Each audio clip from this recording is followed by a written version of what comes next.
Good afternoon. We're going to start. Next up is Commerce Department.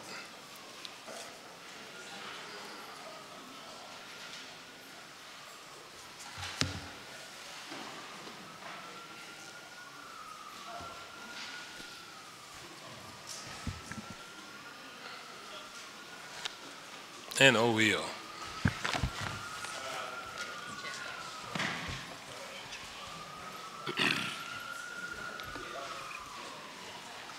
Good afternoon. Mr. Chairman, good afternoon. Yeah, Are we ready to proceed? Please proceed. Good afternoon, President Clark and members of the City Council. I will not be reading my entire testimony. You have that in the records. But again, I am Harold T. Epps, Director of Commerce. I am joined at the podium today by Sylvie Gallier-Howard, First Deputy Commerce Director, and Iola Harper, Deputy Commerce Director for Economic Opportunity. Also present are many other Deputy Directors and members of the Commerce team, and I am pleased to provide a brief testimony on Commerce's Fiscal Year 2009 operating budget. Many of you have heard from me lately, and you have heard me say that Philadelphia we are blessed to be at an economic apex. After 50 years of decline, our population has increased year over year for the last decade. Millennials and immigrants are fueling this growth, adding jobs and contributing to the local tax base. Since the height of the Great Recession, the number of Philadelphians who are employed has increased by 13%, while employment across the country has increased by 9.6%. Philadelphia has significant job growth over the past 2 years.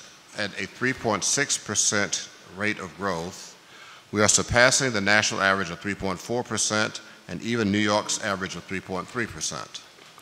In 2017, our average unemployment was 6.2%, and the city had 707,000 jobs, that being the highest number of jobs since 1991. The Department of Commerce cannot claim responsibility for all this progress, but we do feel that our work makes an important contribution, such as we attract and retain businesses, which result in jobs in Philadelphia.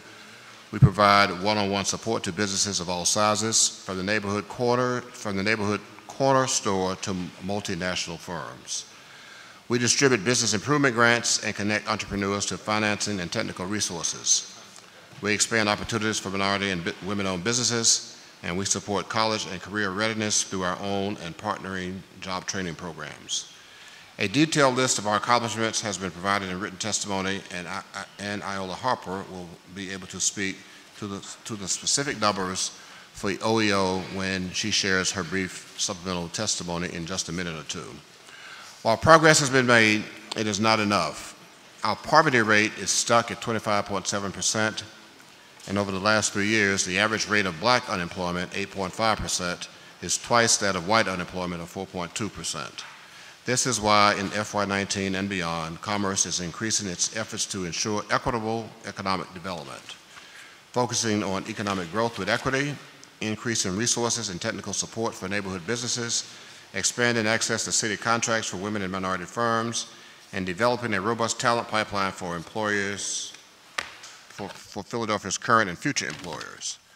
All the work that Commerce is involved in ultimately is about job creation, and it is imperative that our efforts contribute towards reducing disparity and increasing access for the city's low-income and minority populations.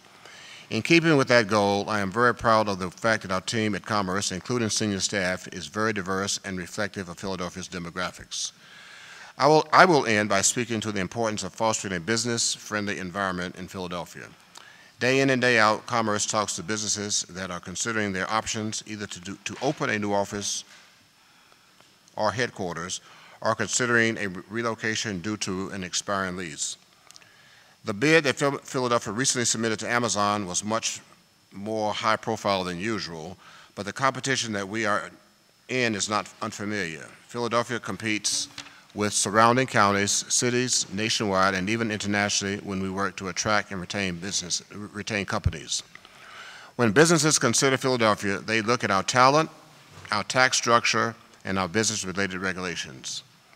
I want to stress that we try to keep it as simple and as streamlined as possible so that we can welcome new companies and new jobs. Through the Special Committee on Regulatory Reform, we are making important changes such as allowing new businesses to pay their second year of estimated taxes quarterly instead of all at once, and the pilot that Commerce, Health, and L&I are involved in to improve the process of opening restaurants.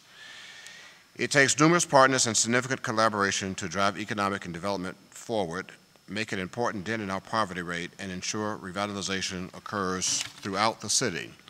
I want to thank City Council for working with us closely to push forward important changes and improvements to further the momentum that we are experiencing and to ensure a better Philadelphia for all.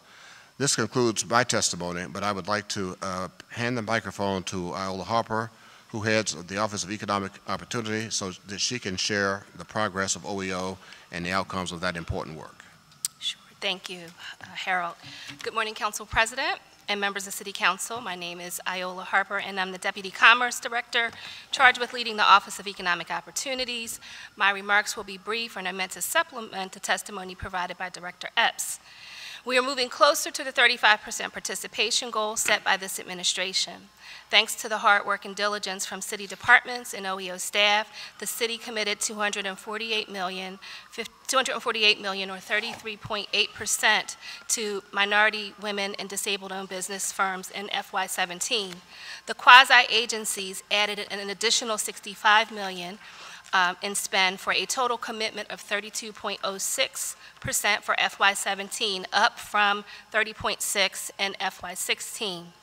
Thanks to ramped-up outreach efforts, the registry grew by 184 certified firms for a total of 2,765 firms, which represents a 7% increase over FY16. On your desks, you will see a copy of my testimony that outlines numbers that I won't read now, but I'm happy to answer questions about. I'm going to skip to additional accomplishments. MedWeek, thanks to the support of this body, as well as over 40 agencies across the city, MedWeek hosted over 1,200 diverse businesses during the week of events. The list of participating agencies has grown to include the Independence Business Alliance, which serves the local LGBT chamber, as well as the Sustainable Business Network. OEO honored Wilson Good Jr. as Advocate of the Year.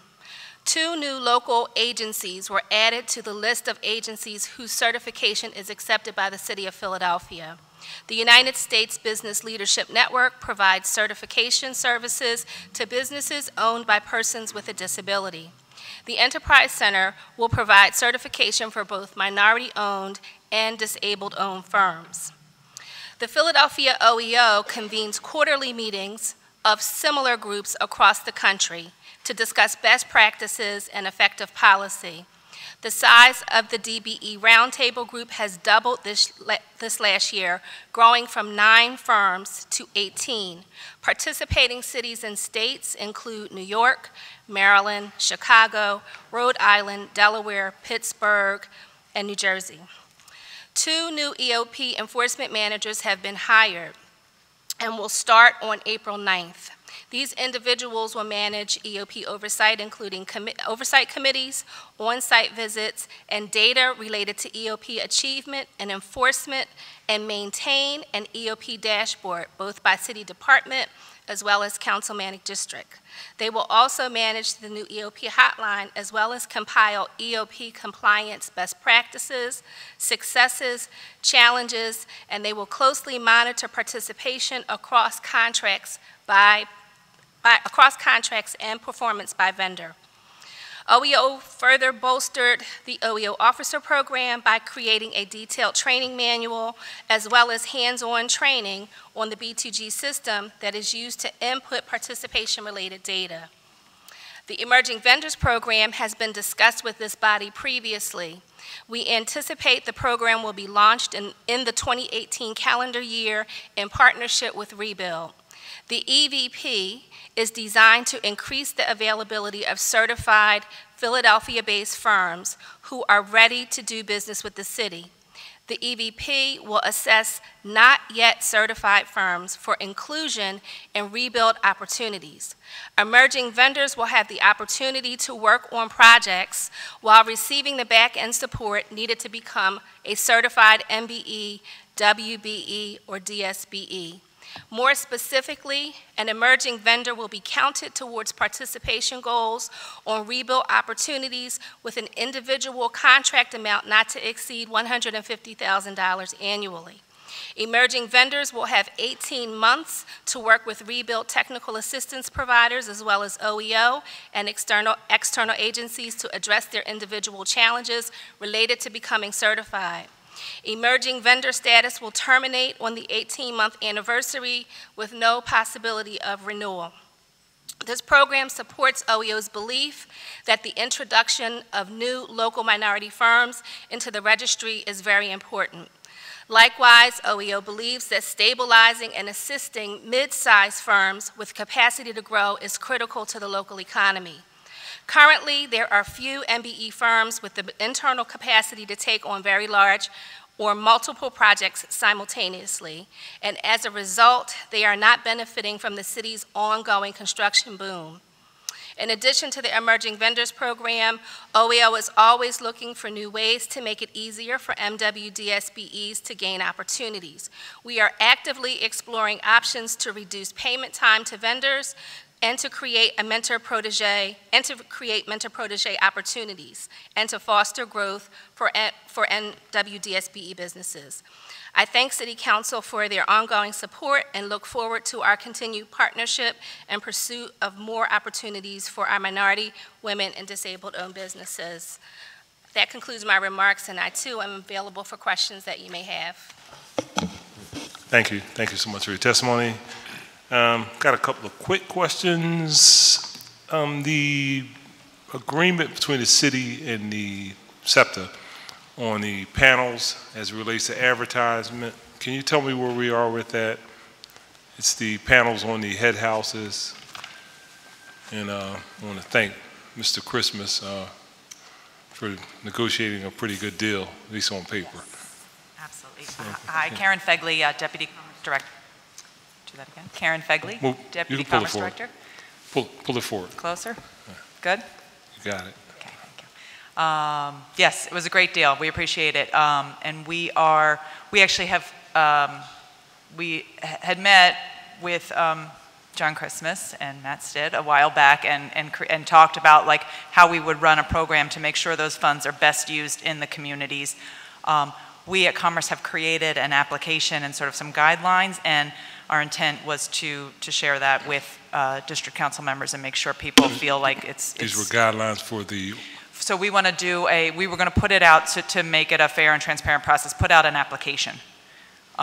Simple, straightforward, it won't be like a formal RFP, it'll be just a grant application for people to be able to submit, when I say people, organizations that work on commercial corridors to be able to submit projects such as beautification projects, banners, festivals, things that, you know, promote their commercial corridor. And then through that, a selection process that, again, we would review with all of your colleagues, we would make sure that we would then do small grants to those groups to get that to happen. How close are we to concluding the formulation of the application? And we have the draft, so we actually, I'm looking at Matt because we had just emailed earlier today, coincidentally. So we're going to meet next week and just make sure that we're all on the same page as far as what this looks like and everything. So I would hope we would be able to put it out within 30 days, give people maybe a 30-day turnaround, and then, you know, make awards and get them out. Right. These are small grants.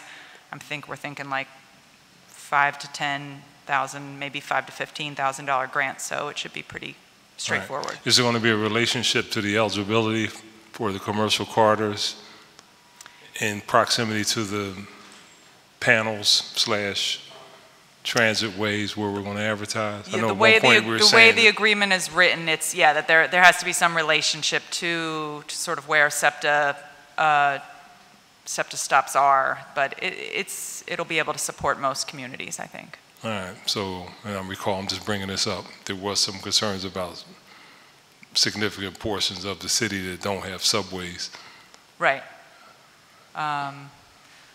So I remember we had a conversation too, and I feel like we came to a resolution. I can't remember exactly what the details were, but just on the record. No, it was definitely a point we had to discuss. How do we make sure that we can distribute this so that, you know, to impact the most areas and the areas that need it the most. Okay, and revenue, where are we at with the revenue? With the funds, have we already started getting contributions? Yes, I think it's $167,000. Can somebody confirm that? Edward's confirming that, yes. And it's been transferred into Commerce's budget for us to... Did it go directly to Commerce or to the MDO's office? That's important. Went to Commerce. When it goes to the MDO office, there's no telling where it's going to end up. We got it, so... Sure. That's what I'm being told, yep. All right. Yeah. Okay, and did we have a projection on the amount of revenue on an annual basis and the incremental increases in panels? It is projected, I believe, to go up again next year and then probably to get steady from there. I don't know the number off the top of my head. All right, do we have another round of panels that need to be installed? Yeah, I know the answer to these questions, but I'm asking you so we can be on the record because I want to show that there's an agreement. There was between the SEPTA and the city. There's an agreement, right, that a percentage of whatever that revenue is. Incremental increases of panels for across the city where we have these particular head houses and as more panels go in, as their revenue goes up, the agreement states that a percentage will always go to this program. So if the revenue goes up, then the amount that we get to grant out goes up as well, because it's a percentage of that revenue. All right. So can you provide to us in writing the specifics of the projections, because that's what I'm most interested in. Yeah, sure. All right. Okay. I'll stick on advertising, kind of off the script, since we're talking about that. So, I know this is always an interesting subject, and it goes back a lot of years. We always talked about ways of raising revenue outside of sticking our hands in the taxpayers' pockets, which, you know, we're known for. That's what we do. Government has the authority to do that.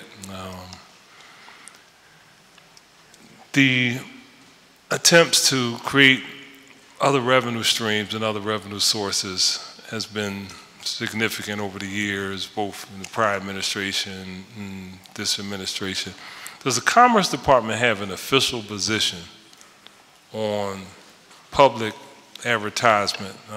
If you go on East Market right now, if you walk out of the Reading Terminal on Market Street, looks kind of hot, you know what I mean? It looks like a little miniature, at least one block of Times Square on a new building going up on, what's it, the 1100 block of Market?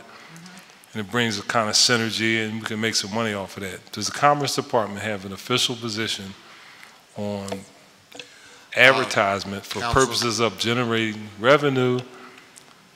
And I put a little caveat in the bill for school district funding, because it seems like everything, when it's for the kids, everybody says it's okay, you know? So, Councilman, if you look at our mission and vision statement, you would not find that as part of our responsibility. We co-share the opinion of conversation with the planning department, and so I would say officially, in Commerce, on a day-to-day basis, we do not have an official position. Why not? Because that is really that's not our role. Why not? That's the role of the planning department. Why? That's where we have put that responsibility. Doesn't make it right. It's not in the charter. It says Commerce Department is the department that's supposed to generate commerce. That's money. Money is commerce. So why would we will take it under advisement today? That is not something that we look at on a day-to-day basis. It crosses many departments, and today the lead responsibility for that does not reside in Commerce. I'm not saying whether it's right or wrong. It's just today that is that something that's written?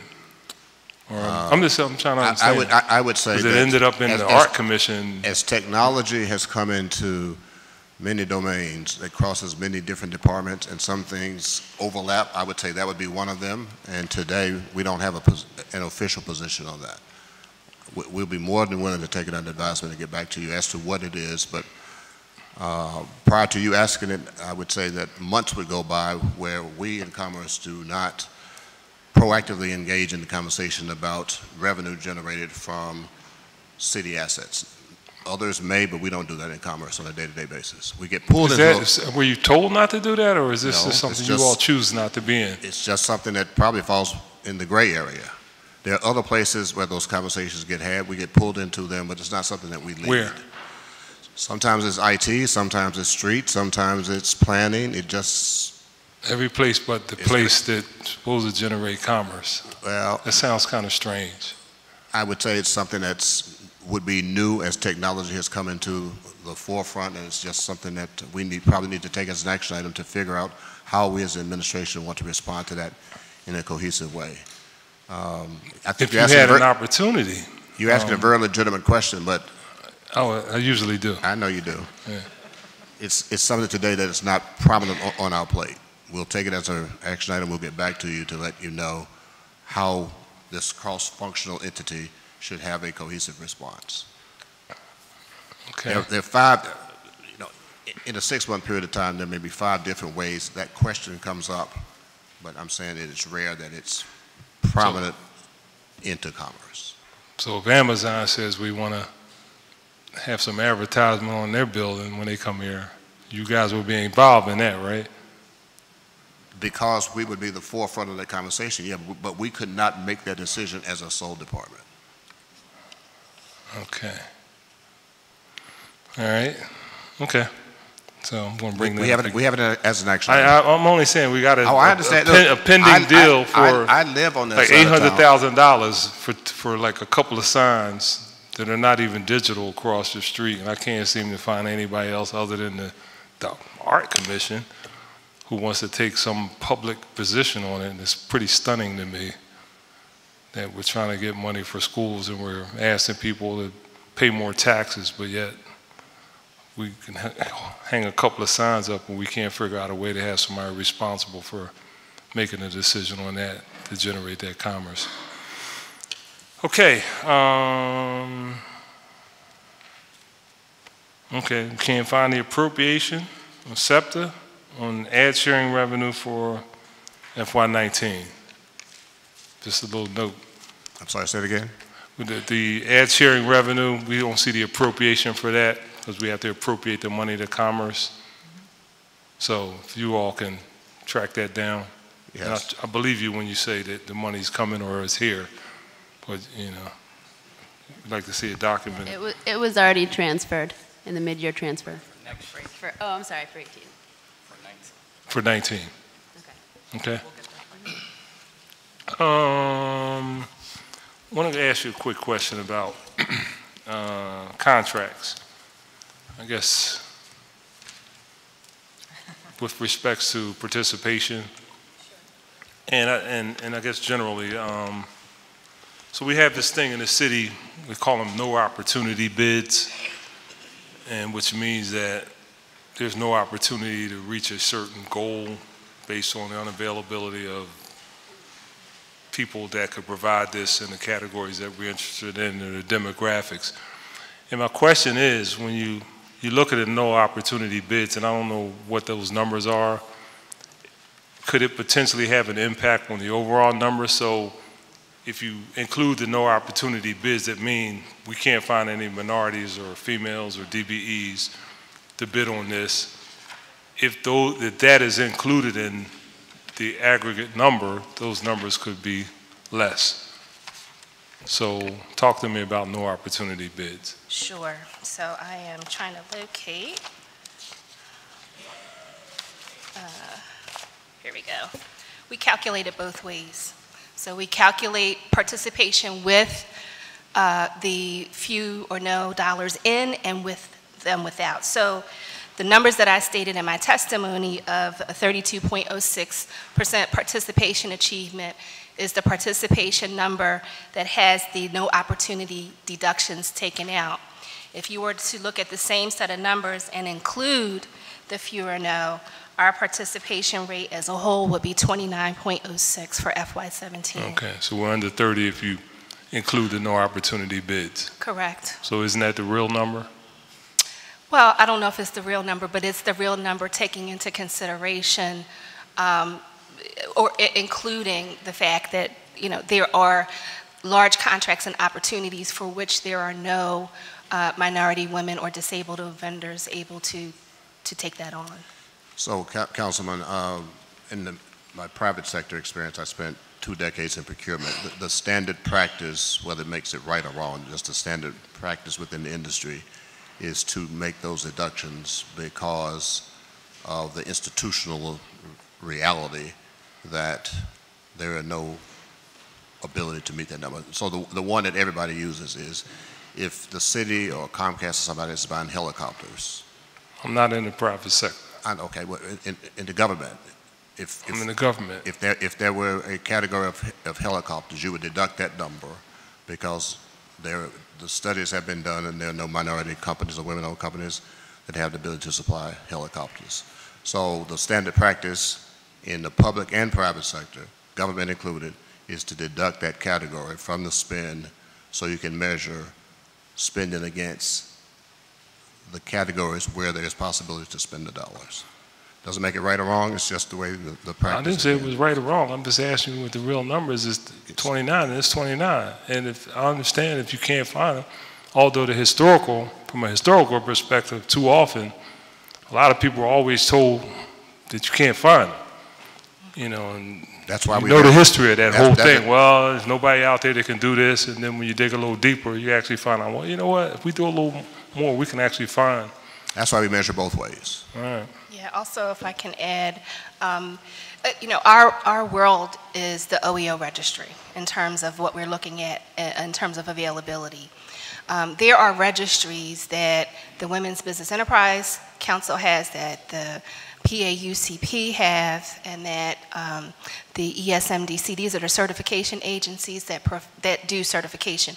Their registries are much larger than the city's registries, and people that are certified by those agencies have to opt into the Philadelphia registry. So we meet with those certification agencies annually, and one of the things that we're going to discuss this year, actually our meeting is next week, is looking at the few or no opportunities to see if there are in fact firms that aren't in the OEO registry but happen to be in their registries that we might be able to court to our registry to begin to take on some of these things. But even then, some of the few or no categories include things like software, or things, specialized vehicles and things like that, where there just isn't availability for those type of companies. Okay, all right, thank you.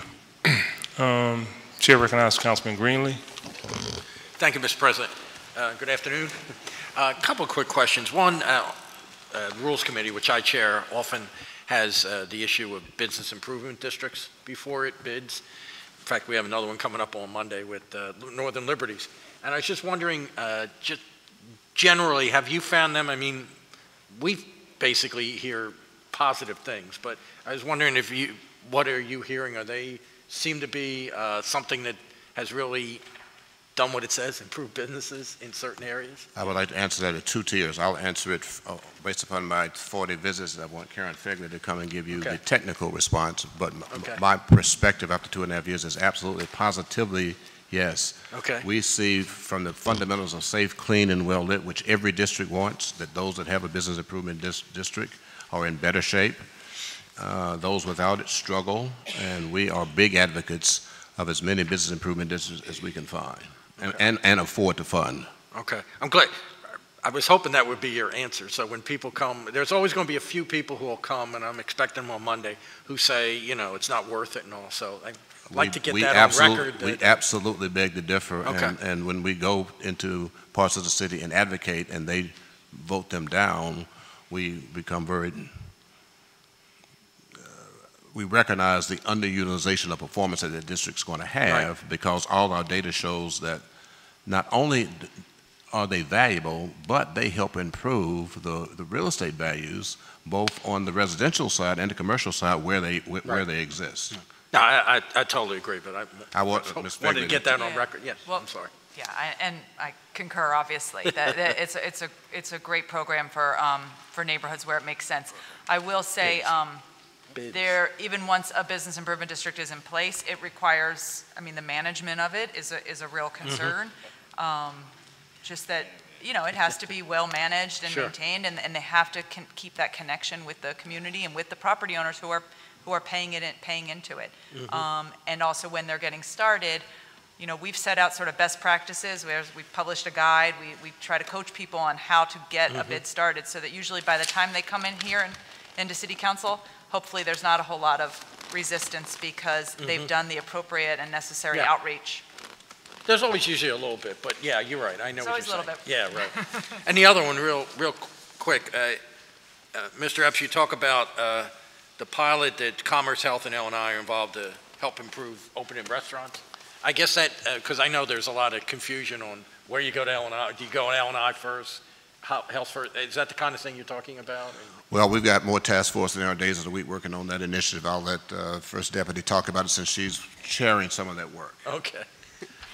Well, actually, 2 business owners are chairing the subcommittee, but I'm staffing it. So that's part of the Committee on Regulatory Reform and Review.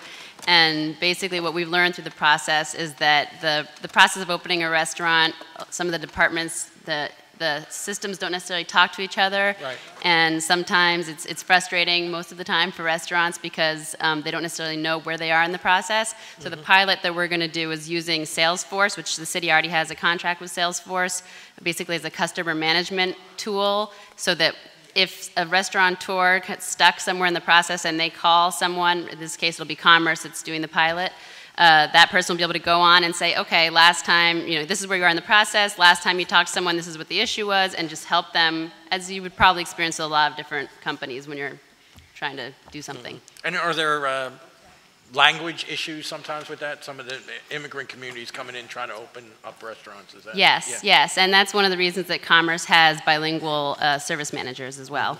Okay. All right, thank you. Thank you.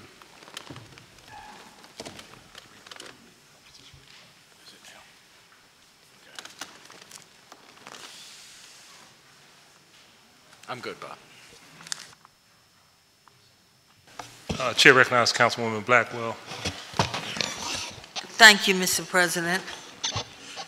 We were happy to have visitors yesterday to talk about Africatown and to give you a copy of where we are and where we see it. So we've also made that available to the mayor's office, and we hope that we can move forward. These are exciting times, and we hope that we end up in Africa this summer, as you know, so that we can continue to do great things. These are exciting times, and certainly with the work and cooperation and our ability to try to get things done with your department, we think we can get there. Number 2, I like the way you all changed the time where people have to pay all taxes in the quarterly. That's a good thing, good thing. But I wanted to ask you about our commercial corridors. As you all know, it's not working now, and I think we pay them $50,000, and it's not working. We have got to work out paying more money so that we can have our corridors cleaned every day. What would it take to do that? Can we talk about that? And, you know, you all can research it and get back to us, but we got to do something about commercial corridors because they're still filthy. You are on one of my greatest hot buttons. Pull your mic up, would you? You are on one of my greatest hot buttons. There is no other response, is that they are still filthy, including Center City. Okay. We have, and it's a good thing that what next Saturday is Philly Cleanup Day. We'll see how long it lasts, but yes, it is a resource. It's a human resource challenge, and it's a financial resource challenge. And you know, we talked about our poverty rate. As a result of all the other things we have to fund, we just are not able to give it what it deserves. And so there is no other answer that I know of other than changing the behavior of 1.6 million people to take responsibility for their own trash. And we don't do that as a city, and as a result, government is left through either direct or indirect and partnership funding to try to mitigate what is bad behavior that exists in our city. So I have no other response to the Councilwoman other than I completely agree with you. And we try to take we take the resources that are allocated and maximize their utility with our partners, but it's nowhere near what the city needs. I think that many of us would be willing to deal with what we fund, to give more funding to this and less funding to something else if we had to, because it's just, you know, it's not a total waste, but if we can't get our commercial corridors clean and we're funding them to some degree, we're losing out. I'd rather fund that to a greater degree and not fund something else to make sure that we can get something. And I'm sure that if we really poll our my colleagues, that they would agree with me. Don't you guys agree with me? So I would like to go back to Councilman Greenlee for a minute. Thank you. So I hope that that we can consider doing it. Will you all consider that and get back to the president? We will take it under advisement with the rest of the organization. But let me just make one comment. You can walk down a commercial corridor, and this side of the street is within the business improvement district, and this side of the street is not, and it'll take you about 10 seconds to see the difference. So yes, we're nowhere near what we need it to be, but that intervention is making a recognizable and noticeable difference on any corridor where you can see within a block or two what's being cleaned and what's not being cleaned. I just checked with our finance director, and do have one piece of good news, which is in FY18, we put about $600,000 in cleaning, commercial corridor cleaning grants, and it'll be $800,000 in 19. So we will be increasing our cleaning in FY19. And that's 26 corridors that we work on. All right. Well, we're glad to hear there is some increase, and we'll see what happens from there, because we would really like to do what it takes to get it done. Let me ask you, you all also talk about in your remarks the Office of Workforce Development and this whole issue of fair chance hiring program, where you hire people who need jobs, people who are offenders, people in big trouble. How will that work? Where will they go? Do you have it all worked out? How we can use we're it? still in the pilot phase, and I'm going to ask the new chair of our Workforce Development Office, Sheila Ireland, to come up and talk about where we are. But another program that is an attempt to get at some of our most vulnerable citizens. This is our first year. It's been refunded for next year. But to answer your question, is it all worked out? I would say probably not, but we are making progress. Good. Thank you. Good morning, Councilwoman Blackwell. Afternoon.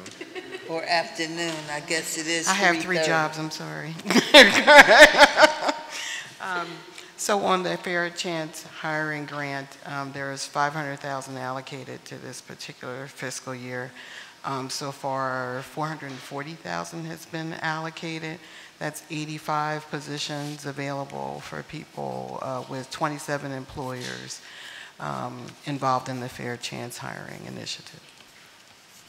Okay, so where are we? How do people apply? How does it go? We're really interested in this program.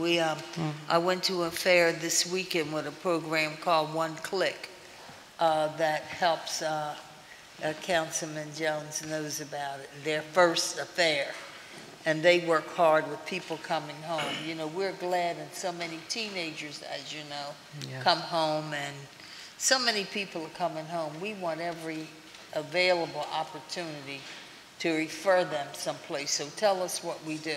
Exactly. So I would suggest that the best way to connect people to those opportunities with those employers is through RISE. So the tax credit specifically is about giving the businesses that are engaged with that particular program a tax credit for hiring the graduates of RISE. Okay, we know about RISE for forever, and and we know how to get in touch with them. Also, all of us know Maceo Cummings. Have you all been around long enough to remember Maceo Cummings? His partner was Alan Brown. They deal with Mike Rappel, Philadelphia Neighborhood Housing Services, 52nd and Chestnut, PNHS. And Maceo, of course, got sick and passed away. I guess it was, maybe it was last summer. I don't know. Time moves so quickly. It might have even been the summer before. And so we want to ask if you will check into their group. They were a funded group. They do first-time home buyers. Okay. PNHS, Philadelphia Neighborhood Housing Services. A person named A.J. Moore now runs that program for them. They're at 5234 Chestnut Street, and they invited me to speak to their class on Friday. So I went there, spoke to these, to all those who were interested in being first-time home buyers, but they're interested, and they've been fighting Michael Rappel and Alan Brown, who was Maceo Cummings' partner. They've been fighting to maintain some level of funding to keep that program going. Would you check into that and let me know? And I have direct numbers and any other information you may need. And I think that is it for me for the moment. Thank you, Mr. Chairman.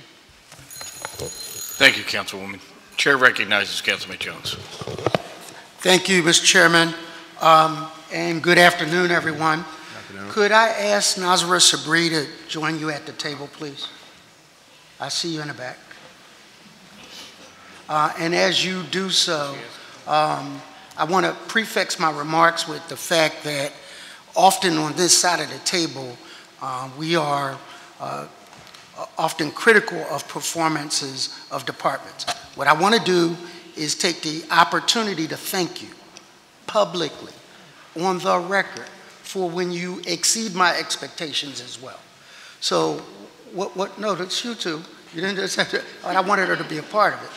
I have had the pleasure of walking in maybe a half dozen commercial corridor tours with you, where you absorbed what was going on and understood the difference between Market Street and Main Street, where you cited statistics to people on Ridge Avenue about, I think the median income in their areas was somewhere in the neighborhood of $84,000 per person, or 64, one of those two, where you... In Roxborough. On Roxborough. Yeah. Yeah, and knowing the 64.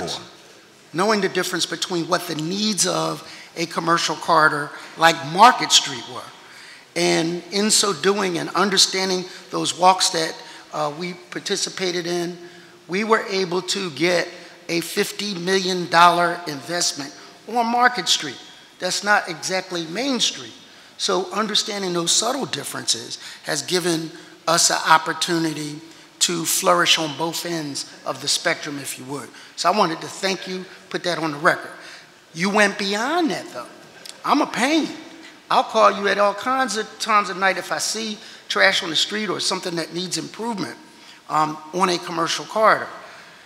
I took a tour on Lansdowne Avenue maybe a year and a half ago, and some of the questions some of the neighborhood advocates were asking, I did not have answers to, and the answers are probably better found in the Commerce Department.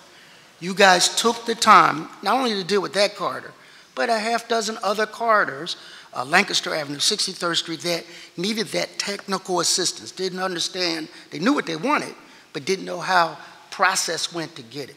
You took the time to tutor them and are working to give them technical assistance.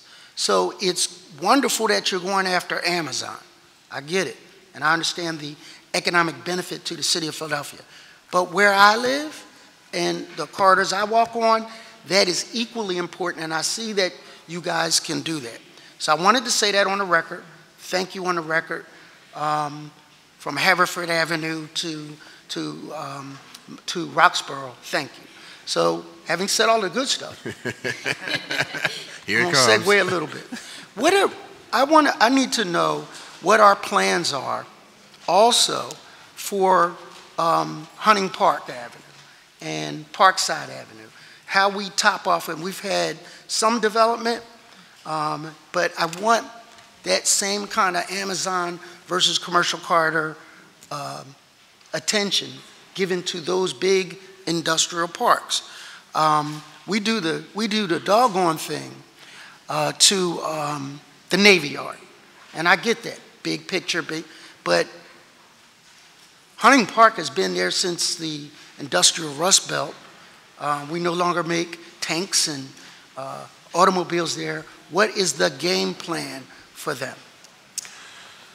Councilman, I would not say that we have a cohesive game plan for Hunting Park, but what I can say is and we do explore daily opportunities for Philadelphia, and we do consider all of the possibilities of location, including Hunting Park, but until there is some level of clarity and definition, they are done quite often pretty confidentially, because that's the way the end user wants it. But I do want to say this about Amazon. If we were to be so fortunate and privileged to have Amazon come, It's going to Hunting Park? but a byproduct of that is every quarter in the city would have some level of benefit, because over a decade or so, over 100,000 people would likely make Philadelphia their home. And I got to cite statistics. You know, we still have 1.6 million against a historical high of 2.1, 2.2. So we are 20–25% down from our historical high, and that's why we have so much decay and so much available land, including Hunting Park. So we work every day. Sometimes it is without fanfare, where we show people around, and trust me, Hunting Park comes up in the conversation often. So I was up there with you too when we had a tour of the potential of some rail cars being put in there. So I know you, but I need a plan that similar to what we do for other areas, I think. I want to segue, because we can't do that plan today. We had an interesting hearing on Commerce and Economic Development on RISAs. Councilman Green introduced a resolution, and these employee-owned option buyouts were so intriguing that there's a mill up in my district that closed. It was 100 years old, and the employees did not have an opportunity to make a bid to buy the facility. And I was thinking that if we could, and I guess the general understanding of the business model was that there are certain financial institutions that are willing to finance the employee purchase of a entity. It's almost socialist and socialism at its best, but it can stop plant closures. Have we engaged with them? And if not, when can we? If I may, can I make an appointment to get on your calendar to talk about that, because that's a very, very long answer. I've been involved in a couple of those in my private sector. They are a lot more complicated than Okay. yeah. I would imagine. Yeah. So I'm okay with. And the failure rate is pretty high. Okay, I'm okay with that. But in the case of the mill, at least that would have been an option for close to 100 employees, and maybe they might have been the 1 in a million that made it. Traditional manufacturing will follow the lowest cost around the globe. That mill closed for reasons way beyond the ability for those 100 employees to save it. And probably one of the biggest mistakes they could have ever made was to take to buy it. To buy it. Yeah. So I'm okay with, so I was in lending. Some of the kindest things you can ever do to a client is tell them no. Like, no, I'm not going to take your collateral. No, I'm not going to take your house. No, you're not going to sell. I get that part of it. But what I hope to do, based on what we heard, and to have those kinds of interactions with that group, is that every now and then, when I was at PCDC, we said yes. And yes is a beautiful thing when the numbers and ROI work out. So I just want to have the dialogue. It's like having a quiver full of arrows. You have different arrows for different aspects of what you want to do with that arrow. So I just sat through a couple of examples where it did work. And so often it is, if you have assets and you want to bundle those, skate to the new economy, not to the old. And so what we're in a better position is to show you, back to the diffusing those, where there's opportunity, where we need more capacity. That's fair. Okay. That's a fair answer. So I'm going to yield my time and say thank you again, and say keep up the good work, because we weren't done all of them, but it was a doggone good start, and I appreciate what you guys did. The community was enlightened by what you do, because often they don't know what you do. Right. You know, they don't know how hard you work. And so by presenting all of the options to them, you gave them technical assistance to become the next Ogons Avenue Revitalization Corps in areas that need that kind of how to do things. Nicetown CDC, developers, but they started in humble beginnings. And so we appreciate you. All right? Thank you, Mr. Chairman. Thank you, Councilman. Chair recognizes Councilwoman Blondell-Turner-Brown. Thank you, sir. Good afternoon, Department of Commerce. Good afternoon. Mayor Kinney, doing his efforts to move towards the second floor, made it very clear of two of his priorities. One was universal pre-K, and the other was ensuring that the trends for MBE minority participation the trend would travel in an upward flow. So how well are we doing with regards to MBE, WB participation? What are the trends since your tenure in the positions that you hold? Councilwoman, the leader will give you the specifics. And I would say that, like everything else, we are going in the right direction, just painfully slow. So the numbers are painfully up, but not as fast as we'd like to see them. Mm-hmm. Sure. Not a whole lot to add to that, but specifically, we are at 32.06% this year, up from 30.6% last year, and it is slow, but you know, it's a heavy lift, and so I give a lot of credit to the departments who are making larger commitments to MWDSBE firms. Who makes those decisions? Is it the director? Is it the commissioner? Is it the deputy commissioner? Is it a collaboration between the commissioner and your department? Who ultimately, where does the ball land? In terms of who gets a contract? Yes. I think it's oftentimes it's a cross section of individuals.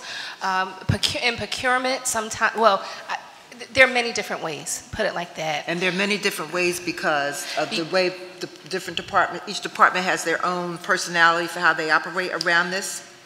Yes, and also due to the type of contracts. So public works contracts, for example, are handled one way versus maybe professional services where they're RFP driven versus a bid. So stop right there. Okay. That's a lot of information. So walk through with me how public property handles theirs and how professional contracts are handled. Right. So what are the protocols? What are the standard operating procedures? I don't know that there's a standard operating procedure from a city perspective. I imagine that every department has a way that they handle it. So I think the question that you're asking is there a standard way? And there isn't from OEO's perspective, put it like that. Stop right there. Okay. So what I'm hearing you say is we cannot go to a document on the desk of commissioners and find the written protocols about how contracts of any type are handled for that particular department. No, I'm not saying that. Okay. You might be able to go, for example, to public property, and they might have a protocol on, you know, how an RFP is written up, or how a selection committee is assembled, right. But I don't know that there is one document that dictates how it works for every single department.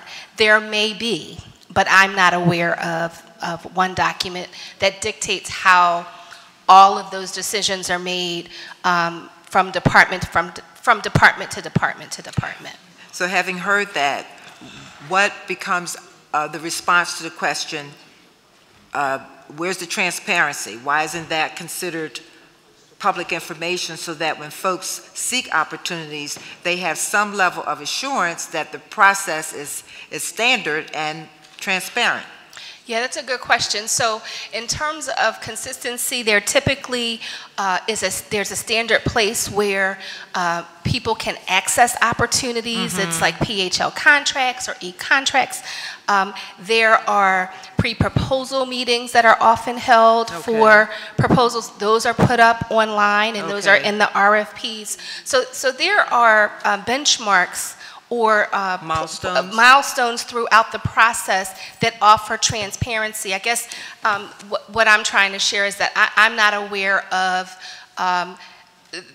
whether every department does it exactly the same way, but there are rules, for example, in terms of needing to have a pre-proposal meeting, needing to have certain things in RFPs, needing to have certain information available about what the participation expectations are for a given contract. So there are standard rules from that perspective, but from a process perspective, I am not aware of a document that that outlines a process that every department goes through to kind of, that goes from the RFP process through to the award. Correct. So I think it's safe to say that that there is rules and guidelines and process for the methodology to get you to. Pull the mic closer, repeat I think there are rules and guidelines and processes to get you to the decision. Okay. How the decision gets made is on a department by department basis. On a department by department basis. And is that a written protocol? To our knowledge, the answer is no. Okay. So you've provided the path to get there, but ultimately, how the decision is rendered sits with that department head. That is correct. Yes, and I'm providing my feedback from OEO's perspective and our involvement in that process. Okay. And so let me stress that one of the roles of OEO is the registry, and another is to advocate for the participation for minority and women-owned companies. And sometimes the decision-making process does include a representative from OEO, often IOLA, to be on the decision-making team. Sometimes. So the operative word there, sometimes. What becomes the trigger for OEO's involvement? If the mayor has made it exceedingly clear in multiple venues to multiple audiences that this issue matters to him. And it's clear to me sitting on this side of government that we have some commissioners who understand that language and are ready to understand that music, hear the music, and will dance to the music. And there are others who, you know, we get invited to the party, but we're not asked to dance. So I was in 2 meetings this week with my peer, Nolan Atkinson, Chief Diversity and Inclusion Officer, and we are ramping up our report carding and accountability measures back down to the commissioner level, and those conversations are being rolled out on a quarterly basis where they will be given a scorecard of last year's performance to this year's performance, and that information will be provided to the mayor and the chief of staff on a quarterly basis, and they will be dealt with in a positive way or a negative way based upon his or her performance. The same is being done on the workforce side. Okay. Now, still there is opportunity. Let me say it this way. One of the ways that triggers the increasing participation from OEO, often, Ms. Harper, is the size of the contract. Okay. So we have learned through some of the things that we could have done better, that we need to get OEO involved early in the process to help make sure that there is full recognition, participation, and evaluation of the minority and women-owned company as part of the decision-making process. The second part is to report the data at the commissioner level and hold him or her accountable for their performance or underperformance. I'm pleased to hear that there's clear communication between you and our Chief Diversity Officer, because he too spoke about the processes they're putting in place so that we have hard data. So what's the end goal date? When do you see a scorecard becoming a tangible new tool? For surely between now and September. Whether it's between now and June, I'm not sure, but for sure as we come back into the fall, we'll have it. Okay, so that suggests then that come this time next year during budget hearings, we as members of council will have let me not be presumptuous, may have a look-see on which departments are doing well and which departments are flawed in what they're doing. I would tell you how to take that up with the mayor's office. Yeah, that's why I said may. Okay, when it comes to the submission of documents, what's the protocol? Electronically or manually or both? For proposals? For Yes. proposals? I think it's a combination. There are some departments that have, where you have the ability to upload all of your documents into a system, and I have still seen some departments or some entities within government that require that you drop off copies of your proposal or multiple copies of your proposal. But I would say most of the departments that I'm familiar with are using the system where you can upload your documentation for review. So not for now, but for the next round, I need you to help me understand why that is not uniform across government and why that is not universally understood by outsiders across government on the next round. Thank you. Thank you, Councilwoman. Something uniformed across government? That's almost, I was trying to figure that's out. almost comical. I think you have Councilwoman, your part-time job. I was trying to figure out how I was going to answer that question the next time around. Well, but. you know, we do have e-docs, right? I mean, so that's our electronic systems. So thank you, ladies and gentlemen, for coming in here. It is my rounding of question. We started off by talking about the commercial quarters. I don't necessarily need Karen to come up, but you know, I do believe in the success of every neighborhood is a successful commercial quarter. You know, it's 80–85% of the businesses in the city of Philadelphia, they employ local people, and I would encourage any and every single program that goes along with commercial corridor be fully funded and fully implemented and enforced to the best of our abilities. I can tell you that, you know, we have a bid in my neighborhood, in one of my district neighborhoods, and you know, the special service districts, as they were called, I guess they're called, you know, created through the State Municipality Act, is critical for the dedicated funding. All right, and the dedicated funding is for cleanup. The dedicated funding is for marketing. Dedicated funding is for the public safety and attraction of small businesses. Right, that's walkable. All right, we're changing all our planning and zoning laws to a walkable Philadelphia, and I think that these bids are, where possible, on corridors are extremely important, and they can, you know, I mean, they're putting stake in their own business. I mean, so the money's going back right to themselves. So is it an additional tax or fee? Yes. Where's it going? Right back to you, right back to the ability to grow. So I believe in that. I'll ask in a few seconds, Karen, I do have a few questions for you before I get into some manufacturing and some land use. Regarding the Cdc Tax Credit Program, how many CDCs are currently enrolled in the tax program now? Or is it allowed by law? Thanks. There's 36 CDCs, and there's 4 intermediary organizations, and then 2 others that are food-related organizations. So 42? 42. 42, okay, with a little bit of whatever discretion, however they're described. How many additional CDCs have expressed interest in participating in the program?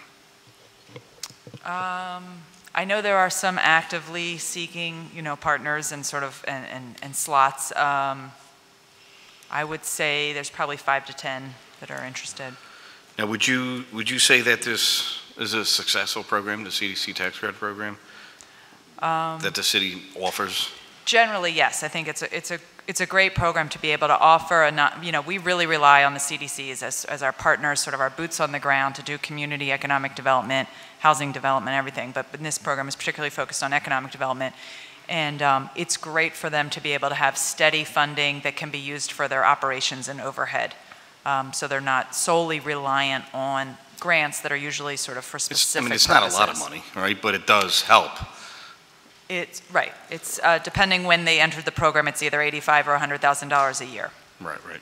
So how does the CDC Tax Program complement commercial neighborhoods and development strategies, in your opinion? Well, again, because the organizations that receive it they're required to be doing economic development activities, it adds to their capacity and can kind of give that steady funding to make sure that they have staff to implement programs, whether, typically most of the organizations manage a corridor, they manage some type of economic development efforts, whether it's, again, most of them are corridor related because they're in the neighborhood. Sometimes there might be a, industrial or riverfront focus. But it definitely, it leverages other investments even from the city, because when we grant out CDBG funds or other city funds, they're usually for very restricted uses. This gives organizations some flexibility to really respond to what their particular neighborhood needs. Well, I think it does, and it really kind of puts a cohort of like business services together with the Commerce Department, so you can leverage or match other monies. How is the usage of the rate? What's the rate of usage of the in-store program, and how is that measured? I'm not sure what your question is. The in-store program, so commercial quarter, commercial quarter. How many are we? Right, how do you measure the success of it? Is it being utilized? Are we maxed out? It's definitely being utilized. Yeah, we have maxed out, and we have a pipeline. Actually, there is additional funding in the budget this year to be able to expand that to match. We've funded the program with 100% with CDBG funds in the past. This year we are adding some general funds to the program to be able to just do more and meet the demand. Which I think is going to be more successful. Yes, it's a great tool. It's intended, in-stores intended to be a business attraction or expansion program for our low-income corridors that need a little extra help to get new businesses to come and it's, businesses that will come and will bring new foot traffic that then benefits all the other businesses on the corridor. And how do you measure, the selection of the interest across the city? I know it's a tough question. I know it comes down to resources, but. Right. I mean, we're always doing outreach. Everyone in Commerce is doing outreach constantly on our programs, and we rely on these partners, the CDCs and business associations. Is incredible. Storefront improvement program is also very well used. Storefront improvement program, I say, is not as selective. It's kind of any business on a corridor that goes through our program. We'll get them to an approval. In-store is very competitive because it's $50,000. It's a forgivable loan program, so they do have to go to settlement as a loan, so the paperwork's a little more extensive. And it's more selective because it's a bigger pot of money, and we want to make sure that the recipients are going to be ones that are really going to make an impact. Because with the blessing of other district council members, I tour other commercial corridors and really try to identify certain businesses to come into the 6th district. So it's it could be the difference between somebody taking the risk and the chance on.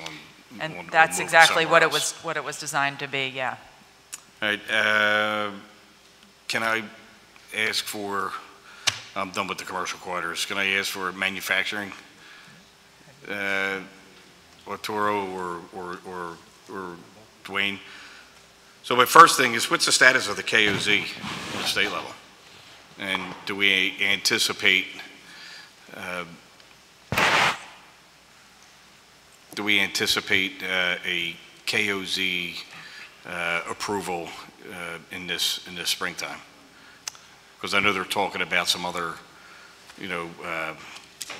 I guess, like hybrid ways instead of doing a KOZ, offering grants or something, through the city. So I'm just curious, you know, is the KOZ, to your knowledge, still on the table from the state that we've already selected and applied for more acreage here? Dwayne Bum, Deputy Commerce Director. Councilman, the KOZ, adding new sites to the KOZ program, I think, which is what I think your question. We've not gotten positive direction from the state to submit an application to add sites. We, about 2 years ago, had submitted an application to the state for probably over 100 sites in the city. That application was not sort of approved. We've been checking in since to sort of determine whether that had changed. To date, it hasn't.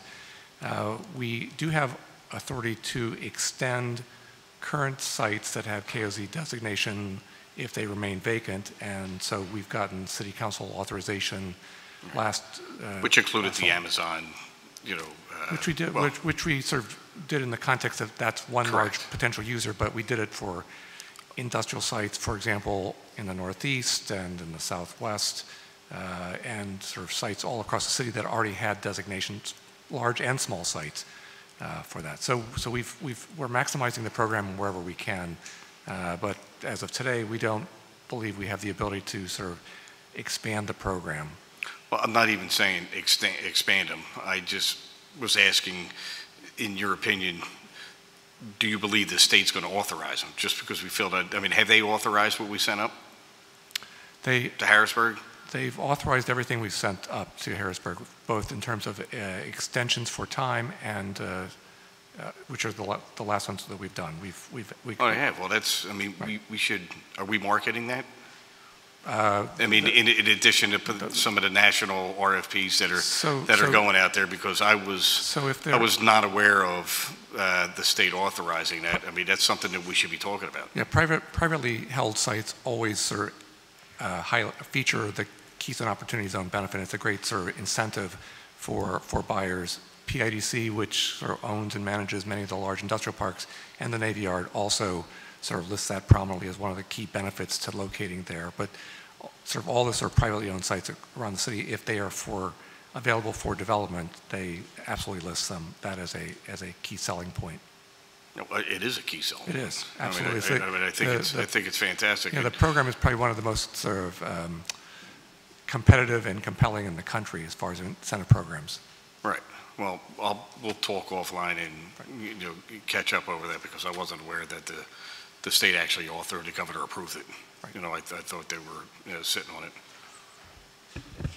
Just to clarify, the proposal that we submitted last fall, I think it was not authorized. It's the more recent one that had 7 properties. That one was authorized. Okay, so there was only a few selective sites. Did that eat up all the acreage? Right, so we were only allowed a certain amount of acreage as a city for the extension for the KOZ, or were we just? We never got the cap for that is. Okay, so the ones that we submitted 2 years ago that failed. They failed, so we would have to resubmit, but only if we had new authorization. Okay, so that's what I was talking about. Yeah. Okay, all right. So the industrial landers. There has been a bill that this council body passed that states any zoning changed for industrial land or buildings, certain departments need to be notified. All right, including the zoning board. Are you aware of the departments being notified? As the Commerce Department, as the Planning Department, as L&I, and are they communicating with the zoning board that it's industrial land and industrial land preservation, we actually have a policy in place now? I don't know whoever wants to answer. Yes, both El Toro Hall and I actually received directly notices for each variance request on sites that are industrially zoned.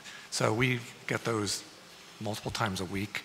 It gives us the opportunity to sort of check the sort of requested variance to determine if it's in fact sort of counterproductive to the industrial integrity of the area, or whether we should be supportive of it. So we work very closely with planning, with L&I, with PIDC, to formulate sort of take a position on whether we are supportive of the variance request. Sometimes it's a variance on industrially zoned property, which... It could be corrective zoning. Yes. Right, yes. Which I understand. I mean, right now I'm going through something where, it's a little strip mall. It's been a strip mall as far as I can remember, but it's still zoned industrial. So in that circumstance, it's going to reflect the use, the current use. Correct. Do we emphasize the value of not having enough land for industrial and, manufacturing and industrial land here in the city? So I think what we sort of focus on is making sure that sort of land that is still competitive for industrial, has been used for industrial, and is still competitive for industrial, that we not lose any of that for that use. So we retain, to retain and preserve that industrial integrity. So Councilman Jones was talking about, he talked about a manufacturer that closed down, and, there unfortunately have been a few, and we're dealing with that through the process that is set up and making sure that people don't get displaced and working on it, right? But, so in that circumstance that he's at least described to me is disturbing, because you have the businesses going out it's going out of business for the high. I mean, there must be other factors, that go into play, but commercial is a much higher value land than it is industrial. Is the demand for industrial and manufacturing space driving prices up? I mean, how can we be more competitive from a land value to deal with commercial or residential? Right. In the marketplace, generally commercial and residential uses will command a higher per acre. They are. I totally understand that. Right. But the lack of land and the lack of space for industry, light industry, maybe energy, whatever the industry would be, wouldn't that drive the price up? Or how does the market correct? I mean, will the market determine that? Yeah, to the extent there are shortages, larger sites, 10, 20 acre sites are much more valuable than smaller sites for industrial uses. And sort of depending on the user, a distribution user will pay a premium to find a site sort of in a population center like Philadelphia. So even though we've got very little land to work with, if your business need is to sort of actually be able to reach that population and to reach a workforce for that facility, they'll pay the premium. No, I'm going to, just from a policy standpoint on my end, and I'm going to heed to colleagues, and I'll come back at a second round, but my policy is, for my district, that unless there's a hardship, I'm not giving up any industrial land. Right. All right, so Chair recognizes Councilwoman Parker. Thank you, Mr. Chairman, and good afternoon to each of you. I just want to, for the benefit of the record, thank my colleague, Councilwoman Reynolds-Brown, for her laser-like focus on diversity and inclusion as it relates to minority-owned businesses, and to thank you, Commissioner Epps, for making us aware that the report card is on track, and you give us something to look forward to the measure. So I wanted to start there. I also want to shift the conversation sort of back to that from a district perspective. And I know I'm biased because I used to be a member of a staff before I got elected. And much like folks do with council members, they see us, they see our names, but I'm proud of the very able-bodied team who are overworked and underpaid to do what they do and help me in serving the 9th District. And with that being said, Commissioner, and the reason why I'm going to call these names is, again, because when I don't think someone's doing a good job, they know I call their names then too. So I want to say a special thanks to Commerce Department employees, Yvonne, Naz, and I'm not saying last names because I will screw them up. Yvonne, Naz, Jihei, Karen, Celine, Michelle, Dwayne, Gwendolyn, Gregory, Roger, and Dawn. I know we bug you all the time, and we act as if you only work for the 9th Councilmatic District. Oh, we don't? Right, no, yeah, tell us about it. But that's because of what the questions that the people demand answers to. But I just want to, for the sake of the record, to thank you all for being responsive and helping us answer the questions for our constituency. With that being said, Commissioner, I want to go back to the issue of commercial quarters that Councilman Heenan brought up. And this is extremely important to me because when I hear you all talk about the benefits of bids, NIDs, and special services, not all bids, NIDs, and special services districts are created equal in neighborhoods throughout the city of Philadelphia because some, based on their organizational experience and technical capacity and administrative capacity, are not there where they've been fortunate enough to be that organized to create that, but nevertheless deserve investment. With that being said, I want you to talk to me, if you will, about the proposed cut for the FY19 capital budget for commercial court improvements to $1.5 million, and that's down from the typical $5 million a year. Last year for the FY18 budget, the budget was actually zeroed out, but I remember because you had some funds from the prior year, we were able to keep some projects going on. Just for the benefit of the public, these are funds that we use for lighting, to replace sidewalks and curbs, pedestrian safety improvements, traffic calming, and landscaping and street furniture.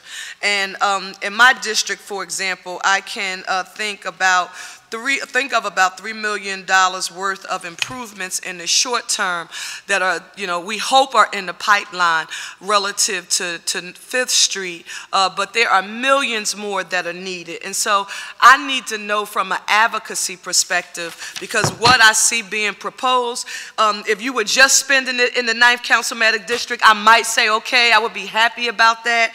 But what is the plan? Relative to commercial corridor improvements, and we say that these corridors are the lifelines of our neighborhoods, but when we look at the dollars that are allocated for these programs, it doesn't signify to me the type of investment to say that the program is valued. So is there something that is going to be added? The administration said during some past testimony, we're willing to work with council on this issue. I just want to know from your perspective, are we familiar with any adjustments being made to this line item? So before Karen gets to the detail, this is one of those areas where we talked about earlier, the pace of government, and this is clearly a place where we do not get these projects done as quickly as anybody would like. And so the pace and the dollars sitting in accruals is a place where if you can't spend it not as fast as you'd like, more is not allocated until you spend what's already been accrued, and that's the problem, and Karen will talk to the detail. Yeah, as Harold said,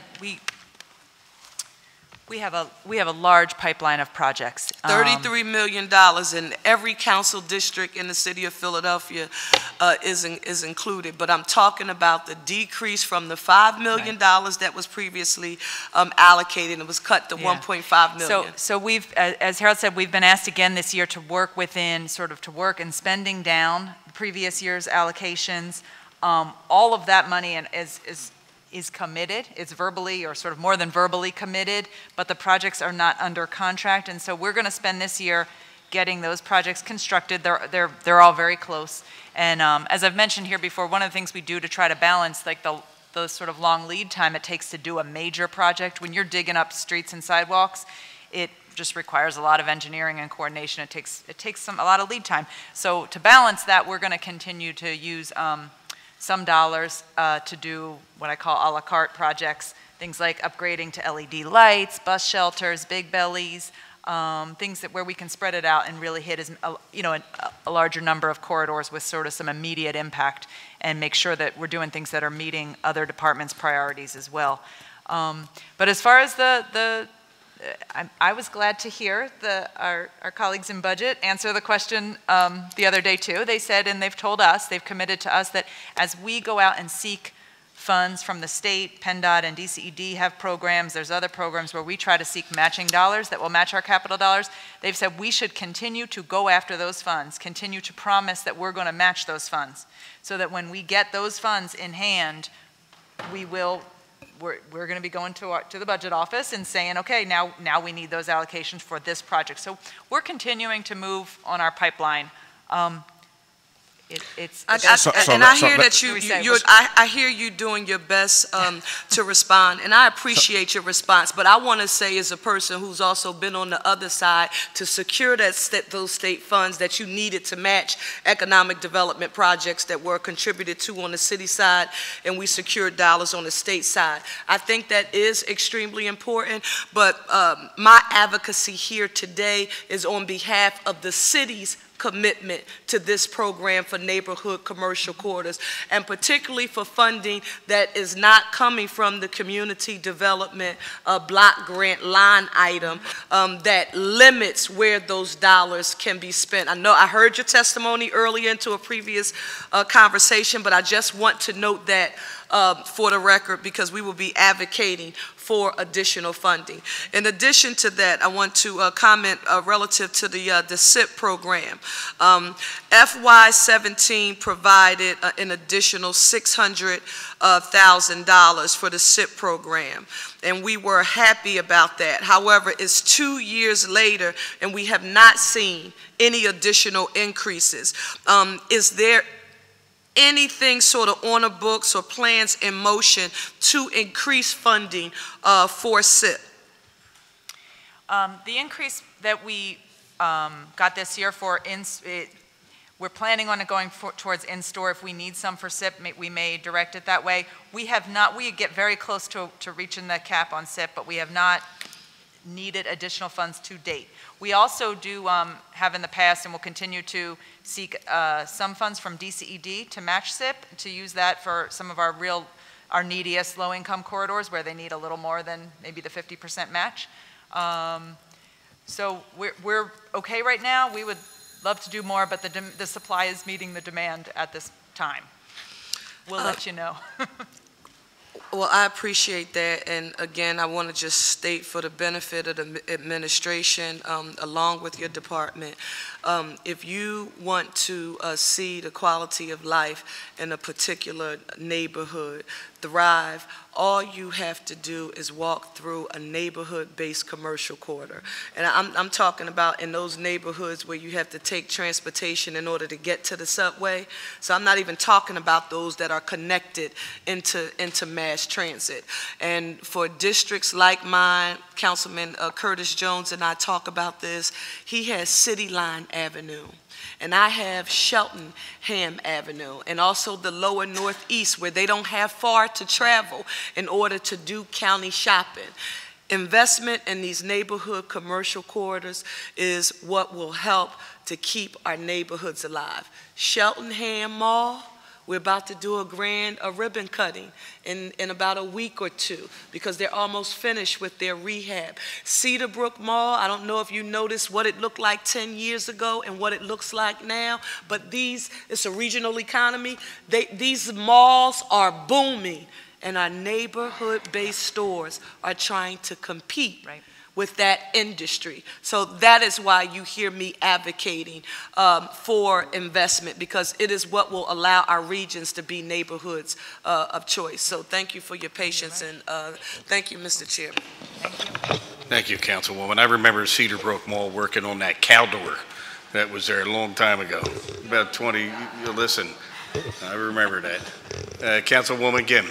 Thank you very much, Mr. Chair. And I just want to also echo my gratitude to my colleagues for their focus on diversity, hiring, the importance of all of that, as well as the focus in on small business corridors, small businesses in general. It's amazing to me when you visit cities around the world that are devoted to really enhancing small businesses, how much it means in terms of the life of a city. I think there are a number of city members from Philadelphia who are invited to visit the city of Copenhagen.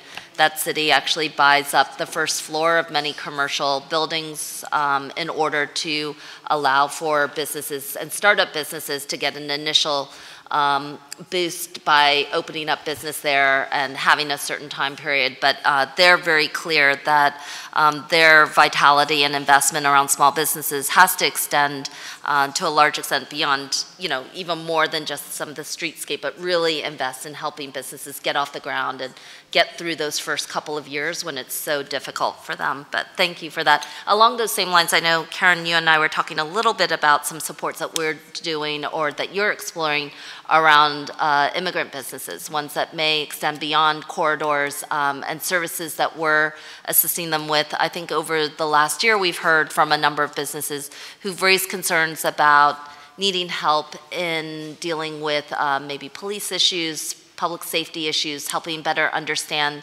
some of the complicated new regulations that we're bringing in, getting some clarity and assistance if there's problems or difficulties with neighbors, and getting to some assistance with resolution. So could you share a little bit about where we might be with some of that conversation? Sure. I think our main strategy is really making sure that there's folks out there who are there to talk to businesses through all of these issues. So we have, made hiring some bilingual staff, particularly within our Office of Business Services team, a priority. We look to partner again with the CDCs and fund corridor managers so that there's folks out there on the ground talking to these people, and we coordinate with our other city departments to try to make sure that things are being communicated, whether it's coming from L&I or police or health, in a way that is sort of business friendly and sensitive to what an immigrant business owner might be going through on a day-to-day basis. We also fund a number of technical assistance providers to provide both workshop and one-on-one assistance, and a few of those are have immigrant business owners as the targeted population. And how did those, how does that latter one that you mentioned actually operate functionally? So how would they target an immigrant business, for example? So we really leave it up to them. We put out an RFP and for organizations that provide technical assistance to businesses. And we sort of tell them what some of our target areas are, but they come to us with their proposals of how, and have to identify, and so they all do it a little bit differently, but how they're going to go out into the community and identify businesses that need services, reach out to these businesses. Sometimes it's where they'll do an assessment of the business and figure out what their needs are. Sometimes it's just a lot of outreach and education around different topics, whether it's bookkeeping or marketing or buying their building or so forth. So in this current year, we're funding organizations like Finanto, which has made service to Spanish-speaking businesses and even consumers a priority, and has also instituted the ROSCA, the peer lending models, in a few different neighborhoods around the city, Woodland Avenue and others. We also fund the Welcoming Center for New Pennsylvanians and Women's Opportunity Resource Center, which both prioritize and have multilingual people on their staff. I think one of the questions that I had is that there's specific issues that I think have come up with immigrant businesses over the last couple of years where there's an identified problem. So for example, relationships with the police, trying to understand violations of the law that involve them, the police department, issues about language access and those particular things, relationships that come up when there's a new opening in an immigrant business. And I guess what I'm curious about is whether the Commerce Department itself has some directed point of entry with some of the businesses. So I would very specifically specify relationships with the police department, negotiating problems that happen with a business's safety issues. So that might be like one body of work. And then the second body of work that I think that maybe we had discussed a little bit about is when a new business opens and it's an immigrant business, that they get a package of work that is specifically directed for them. As in, here in their language, here's your regulations that are new to your business and related, here's people that you can call. These are the things that I think is different a little bit from asking. I think what happens with populations and groups that tend to be marginalized is that when they are just kind of looped in as part of the broader, bucket of services, they can often get lost within that. So sometimes what is also effective, and what I think I was hoping that we could talk about a little bit more, were the targeted areas in which we know that there have been points of dissension and struggle and have been articulated to us by immigrant businesses, and whether we can still maybe continue to refine that conversation. I think it's absolutely an ongoing conversation, and things that have been raised over the last year. I mean, as much as it's been contentious, it also offers opportunity because it's brought new people to the table. And you're absolutely right. You need to connect to people, not just sort of announce programs or send them flyers. And I just want to make that point that is, again, why I think it's that personal service and outreach. Often it's not just a language barrier, it's a cultural barrier, or it's getting into working with a partner organization that can create that entree to the business owners, so that there's some trust built there. Yeah. I mean, that's one of our issues working with, frankly, any small business owner. You have to build some trust before they're gonna listen to our advice, right? So, but when there's a cultural difference or a language barrier, it's even more important. And I think that personal connection matters so much, and also helping strengthen the specialties that person is particularly good at and adept at is also, one of the skill sets that we're trying to work on. So thank you very much for working on that, and I look forward to continuing that. My colleague was talking a little bit about the Keystone Opportunity Zone program. The recent CAFR study the recent CAFR report from the city, revealed that the Keystone Opportunity Zone, which I value very much, is an important program. But as the city expands or seeks to continue to expand the Keystone Opportunity Zone, one of the things that has come up in the past are questions about whether there are guidelines. I mean, this is a program, it's also shown its ability to evolve. For example, it's been responsive to needs around the school district. But there have been questions about whether the program, in order to be valued in the way that it should be, which is as a true incentive, it's almost like winning the lottery, to be perfectly honest, given the amount of incentives that it brings in. The city also gives up $119 million in tax revenue as a result of making sure that these businesses get off the ground. Is the Commerce Department developing guidelines for how future expansion of the Keystone Opportunity Zones can be used? There are questions about whether, for example, it's come up to us that certain businesses feel like business receives a Keystone Opportunity Zone, they absolutely can't compete with that business, thus they need a Keystone Opportunity Zone. And we start to build out contiguous Keystone Opportunity Zones that come as a result. There's questions about whether Keystone Opportunity Zones should be targeted towards particular industries.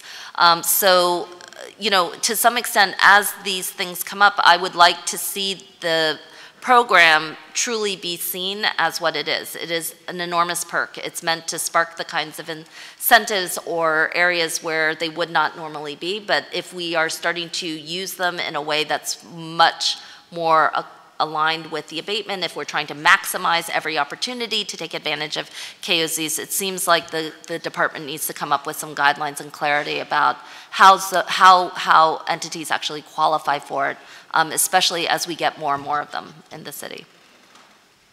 So as you know, we've been working with your office in terms of the subsidy reporting program, and also we're working on an incentive study. The KOZ program is a state program, so really the guidelines are dictated by the state. What the city does is certify that any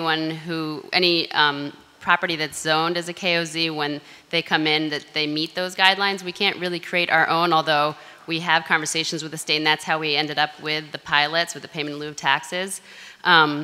We will be learning a lot more about the program through, now we know a lot more through the subsidy reporting, but we also will learn a lot more through the study, and I think that will provide us opportunities should the program, right now the program isn't growing or isn't really that active at the state level, but it'll provide us opportunities to have conversations with the state about it if we learn. Yeah, and while I agree that it is a state program and it has its own clear set of guidelines, the city does approve expansion of the KOZs, and you take a look at different sites, and I know that it's already come up that a number of sites want to be next to contiguous they want contiguous KOZ zones because they find that they can't compete with someone that already has a KOZ. So, I guess I'm looking for clarity and understanding about whether the Commerce Department is drawing any boundaries around that, how you define it, whether we are creating the potential for large KOZs as opposed to isolated ones that, spark geographic investment, or whether you're looking at industry-specific type of KOZs that, you're wanting to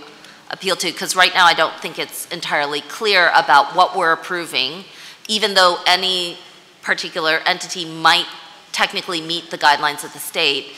It is $119 million of city money that gets put into it, so that we're just in 2017 alone, and as we expand it, how are we defining it to help understand that program as other people seek to apply? So typically when there's legislation in place at the state level, and so the community, developers become aware that there's the possibility of having those tracts of land zoned as KOZs, we get calls from developers about having, if it's a vacant property or building, then it may qualify. So we get calls about including those. We have conversations with all the council members in the different districts about any land that they may know of that could be qualified. And we also discuss any of the applications or the requests that we received. And that's sort of how that list gets formed. We do look at areas that may not need it as well when we consider those requests. Okay, well, my time is up, and so I'll leave it at that. I just think that there needs to be some clarity about whether we are truly, as Mr. Bum said, maximizing the program, or whether we're refining and curating the program. Thank you. Sounds good. Thank you, Councilwoman. Chair recognizes Councilwoman Blondell on this round. All righty. So let's circle back to where we left off. And as a follow-up to your response, it has been painfully slow. The trends are moving upward, but it's painfully slow. With that in mind, what our government has done successfully with the nudging of Councilwoman Sanchez and Councilwoman Gim is to make sure that we have, what's the proper term, language interpreters? Language access professionals in each one of the departments to better serve our citizens. So and I'm searching for tools, because government has taught me that we can do it legislatively to get it done, or we can rely on the goodwill of leadership in various departments to figure it out and get it done and to be in compliance with the mayor's order. So if there's 60 city departments, when you have to have discussions about contracts and RFPs and the like, what's the possibility of training professional in each one of those 60 departments to also be your go-to person for all OEO related matters? So we're glad you asked. We do have OEO officers. In every single department? Every department with a budget. So we have about 47 OEO officers, and we meet with them on a quarterly basis, and during those meetings we do actually talk about, we get into specifics about contracting. They're able to look at what we've pulled from the system in terms of their individual departments. They're able to edit, correct, update us on what's going on. We provide training doing those. So we actually created a training manual for the OEO officers So we had training on the B2G system as well, which is the system that we use to monitor participation. So we meet with them on a quarterly basis. We also have annual department meetings with every department, again, with a budget. So at those department meetings, are they required to submit a report, a status on what's happening in this area?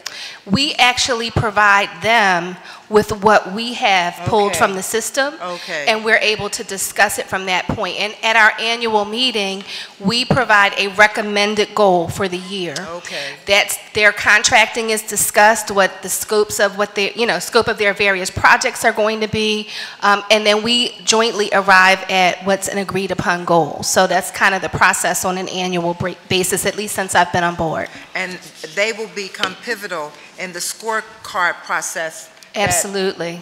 Commerce Director has spoken about. And So one- that's 47 from 60. Why not the balance of that? Some of the departments that are independent departments. Okay. Some of the departments have zero budgets. Okay. So setting a participation range is not something that we do. So separate out those that have zero departments. What's the distinguishing factor for independent departments? Who are they? The district attorney's office, for example, is one office. Can you send that list to the President, please, so we can take a closer look, see at that? I can send you a list of the departments that we've extracted as independent departments, so Okay. I'm not arbitrarily kind of Sure. remembering, but I'm happy to provide that, Councilwoman. That's the request. That's the request. Okay. So I guess we're in a wait-and-see mode with regards to the scorecard that the Commerce Director spoke about. So one of the things that we are doing now is making sure that the data is accurate. You talk about government, 60 departments or 47, whatever the number. Okay. We're in information clarity and data accuracy mode at this Okay. point. All right. Well taken. IOLA has raised the level of accountability to departments that they must have a dedicated person. In the past, they could just send somebody ad hoc. Yes. That person did not have care less. the skill set, the competence, or the knowledge. So we have said, no, that won't work. Very good. We need to have a person that you will hold accountable, that we will hold accountable, that will be Okay. your messenger for that performance. Very, very, very much encouraging. This legislation was passed that requires those who want to do business with the city to report to us women on boards and demographics of board composition. Are we keeping that data as well? Is that a standard operating procedure? We are keeping the women on boards. We're in the process right now of creating a process to ensure that OEO gets the nonprofit metrics such as board composition Yes. and workforce composition. Yes. And so, so we are in the process of ensuring that OEO gets that now. I know that it's being collected, but at Okay. some point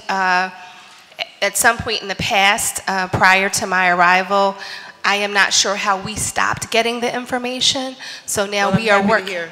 We're working on. Priority. Yes.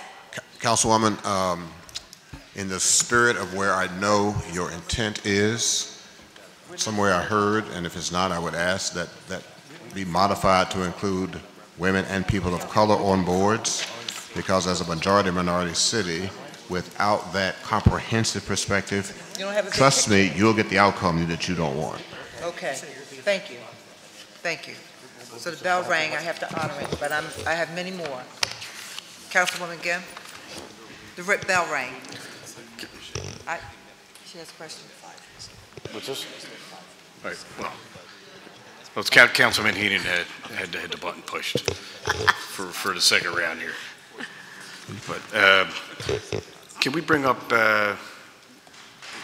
manufacturing again, please? And for the record, I do believe in any kind of data that we show on the KOZs and tax abatement. I believe that is what attracts a lot of business. It is a job creator, and maybe it's driven by the market, maybe it's not. I don't know. That's you guys are promoted, so but that is a state law that we obviously take advantage of, or will be left out. Right? I mean, we have the same kind of issue with the movie tax credits. All right, that the state doesn't allow us to have anymore, right? So they held up on that, and the movies go elsewhere. So you stay in those lines, right, of thinking when it comes to business attraction, then they'll go to, business will go elsewhere. So that's just my opinion. So, Arturo, how are you? All right, welcome to your first hearing. I'll be kind. I'm just going to ask you a bunch of questions, and I know we're going to be getting the band back together right here soon. All right, the Manufacturing Task Force. Yes, Arturo Hall, Director of Manufacturing Advanced Industries. Yes, we do look forward to working with you to put together a larger workforce group. Larger manufacturing group to see how we can be of assistance to our manufacturers in the city. Well, at least a group that we had together before get back together. I think it'd be great. So I'd love to work with you and set a date certain that we can bring back, because individual manufacturers have reached out, and they're excited about business growing here in the city, and 20% increase in building permits and the budget. So I think it'd be nice, it'd be worthwhile, all right, letting the manufacturing and industry know that we're paying attention to them, especially when we're dealing with a lot of this land preservation and a lot of national talk and getting a lot of national exposure. Last year, the department set milestones to increase student participation in CTE programs. There was 8,000 in FY17, 12,500, and growing from 8,000 to 1,250 in 21. How's that process going when it comes to CTE programs?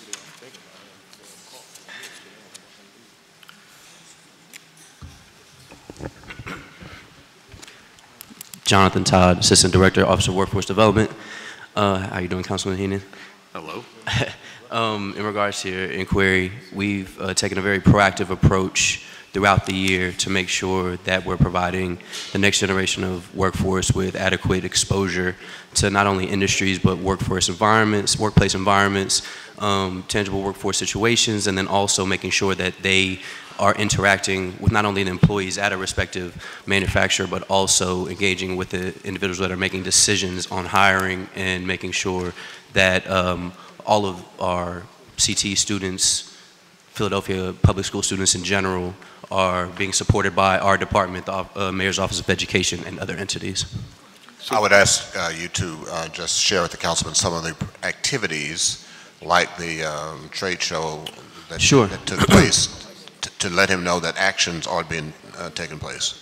Just want to know what the deliverables are. Absolutely. So in February of this year, for CTE month, we had an event at Dobbins High School where over 30 employers, including a significant number of manufacturers, engaged with 135 students, 40 to 45 parents and other attendees from the community, where they were learning more about what the different careers that these manufacturers and other organizations and businesses entailed, and then also receiving, if they were in 11th or 12th grade, learning more about internship opportunities, entry-level positions that they can apply for immediately, and then also having access to their parents having access to see their child interact with these employers so they can learn more about their child's interests and appreciate more what they're thinking about career pathway-wise. So that seemed pretty successful. Can we take that show on the road?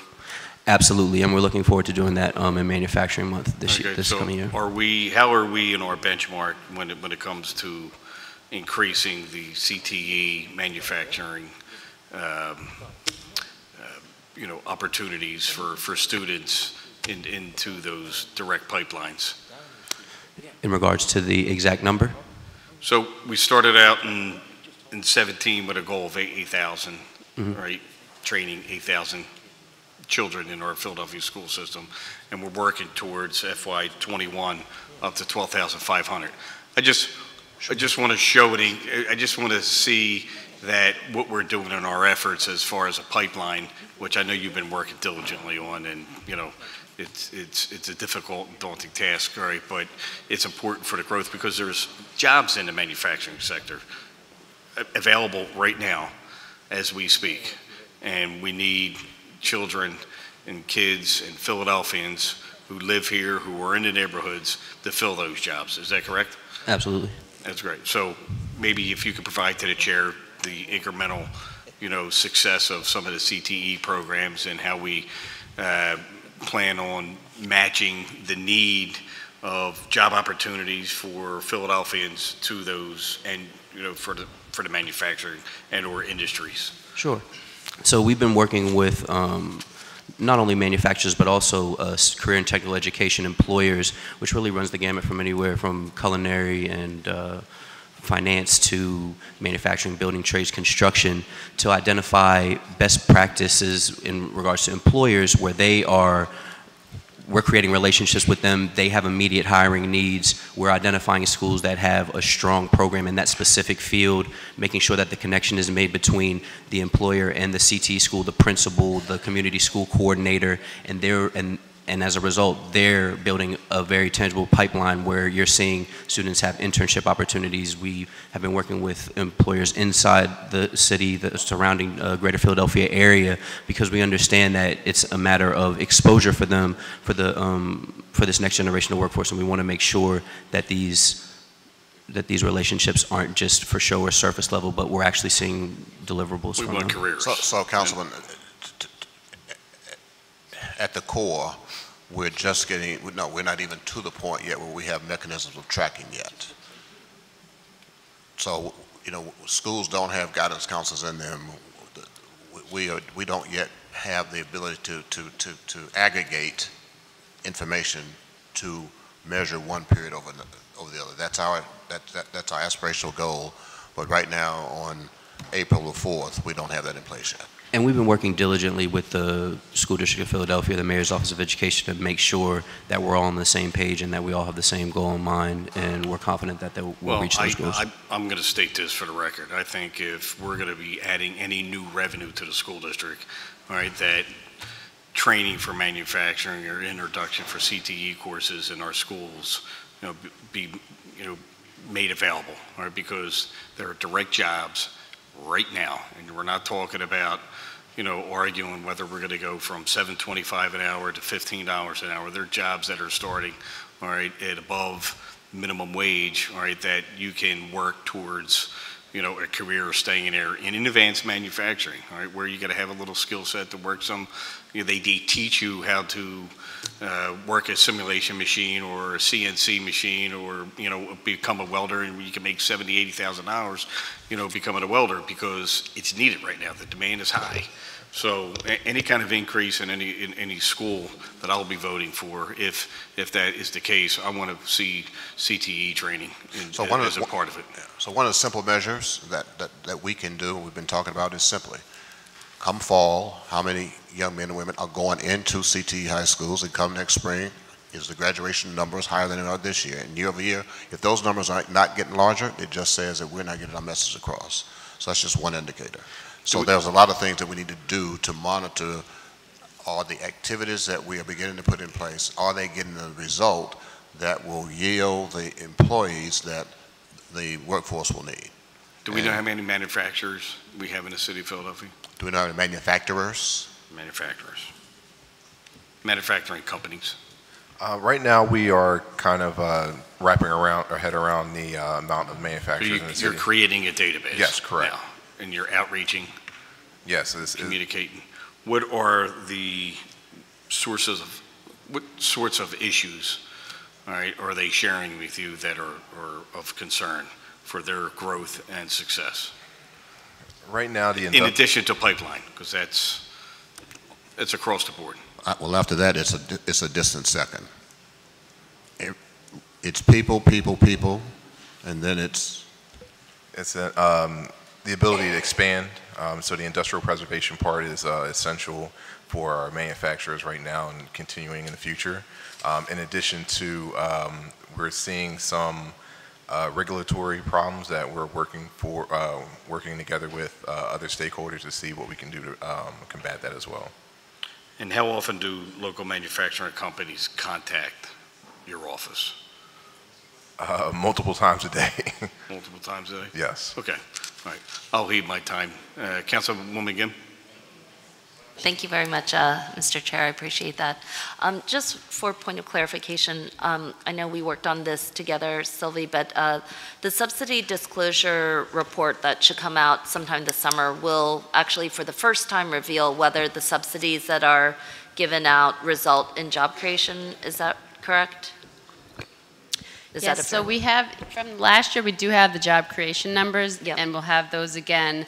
And what we will have in this one is also an aggregate number of the dollars spent. So we'll be able to compare the dollars spent to the most recently available aggregate, because it takes a year and a half for the reconciliations because of extensions that businesses request sometimes in their taxes. Yeah, and prior to the subsidy disclosure law that we worked on together, there had not been any formal disclosure about whether job creation was linked to the subsidies that we gave. There wasn't a requirement around disclosure about that. Is that correct? So for some of them, it was aggregate, I think. Yeah, so for the job creation tax credit, there's an audit, and those tax credits are only given if those jobs are created. With another program that we have, forgivable loan program, that's based on job creation, and those loans are only forgiven based on the number of jobs. So it depends on the program. Yeah, and this one will, for the first time, kind of reveal about, like, for example, KOZs or other types of programs. That is the case. Okay, thank you. And then, you know, the city made a significant bid for the Amazon contract. I think that there's been, you know, a little bit of discussion about what was actually in the bid. Once that contract gets resolved, will the full bid become, unredacted bid, become publicly available? At this point, we are not in a position to have that conversation at this point. So I'm just to be clear, I just want to say that, like, once the final choice is made. We'll have to take that back to legal. I'm not sure about that. I can't answer that question because I don't know the answer. Okay, maybe we can follow up with that. I think that would help. And then finally, let's see. I was really happy to hear about how the prep tax credit was converted into the first hiring, I'm sorry, yeah, thank you, initiative. And I was wondering what, I mean, it's interesting because the Fair Chance Hiring Initiative, and whether you have any preliminary results from the Fair Chance Hiring Initiative. Yes, we do. So I believe we have about 85 of the 100 positions that we have funding for. All those slots have been, they've been allocated, and what we're doing now is working with RISE to actually have participants be placed in those jobs. So I believe that some participants have been placed in those, but we're working on getting all 85 of those positions. And those applications, we actually received more applications for slots than we actually had funding available. Yeah. So we, for some, in order to make sure there was diversity across industries, geography, we actually approved fewer slots for some businesses than they were requesting. Mm-hmm. So I think it's interesting because it was a pivot from a tax credit program, which seemed to be underutilized, and then into a grant program, which is in high demand. Can you talk about any lessons that you think we might learn from that, and whether it could or should apply to other types of initiatives in which we're trying to spark hiring, maybe of young people or other needy groups? Yes, absolutely. So we're looking at all our tax credit programs, and I think we do feel that some of them could be better applied as grants. One of the things that's happening is because we've lessened the BERT liability, tax credits to some businesses are just not as valuable, or they're more complicated. And I think that's the case with this program, that the businesses get a refund for those jobs created, and it's a direct refund of dollars. So I think there are opportunities to create other programs based on what we're seeing in terms of the popularity of the program. And this is still a pilot, so the tax credit program is still in place. But as you said, we're getting better results from the grant programs as we thought we would. And again, I think that it's, I appreciate the effort that Commerce made to try and explore a different alternative and then to measure the results. But I think it speaks to the question of how we incentivize, and that traditional measures of incentives may change over time. That, the traditional tax credit may not be what businesses actually both need or want or find desirable. And so for me, it's always helpful. One, I appreciate the fact that you made that effort too, that you're, thinking about whether other similar programs might need to change. But I think it's an ongoing discussion. And part of the reason why we go back and review and take a look at tax credit programs, tax incentives, are they responsive to the times? Are they worth the value in their current format, or can we help evolve them to get us to what we actually want? And I think that the Fair Chance Hiring Initiative is what we want. It's high demand, it's working, it's placing people, versus a tax credit program that probably was the same, roughly the same cost, right? But people just weren't excited by it. So we have a program that we should be thinking about. So thank you. And I look forward to continuing. And I want to stress that that's the same spirit that the entire regulatory and legislative reform task force is built upon. Let's take a look at what we've been doing to make sure that if we can find a simpler, more user-friendly way to do it, we ought to consider it. We do have one other tax credit that we're hoping to do a pilot around, which is actually, Councilman Heenan asked about the Cdc Tax Credit Program. So because, again, with the BERT liability, that program depends on businesses that have a high liability of taxes. And now there are fewer businesses that have that liability. So we're hoping that we can pilot a grant program, because some CDCs actually have a really hard time finding those businesses to partner with. And those businesses are actually the taxes that they save, 100% of that goes to CDC. So the city could give the money directly as opposed to going through that process of finding a business partner. That's very helpful. Thank you very much. Thank you, Councilwoman. Chair recognizes Councilwoman Brown. Thank you. A lot of discussion has been given to business corridors, so I won't bother to ask mine. My final question has to do with the TIF project over at the Fashion Outlets project at the former gallery. And we know that their goals were set for the minority businesses contracted for the during construction phase. This particular project also includes a pilot program to support minority entrepreneurs post-construction. Where are we with that? Who's responsible for keeping an eye on that ball? And is that a new practice? Is that a new provision for major TIF initiatives in the city? I can't speak to the provision about TIF initiatives. I can say that the project is on board or on track for meeting the construction-related goals. Yes, I'm aware of that. Right. So we have not begun discussion about the amenity of services that will need to that they will need, such as cleaning and operations and things of that nature. So I will check in with the Oversight Committee. We meet on a monthly basis, and I can report back out to you where they are. Okay. With so the for the operations. record, you should know that I've been in discussions with Councilman Squilla since this sits in his district, but because I was on rules when this major project came before us, and I listened carefully to their verbal commitments about what they wanted to do. Right. I haven't, this is one document that I kept on my desk for 2 years. Okay. And now it's underway, and I'm concerned and doing my own due diligence to raise the questions, and how well are we doing post-construction? Right. Where entrepreneurs get a chance to own a piece of the pie after it's built. So that third category is who are the retailers in the enterprise? And restaurateurs. When I say retailers, yes, Okay. including Okay. restaurateurs. Okay.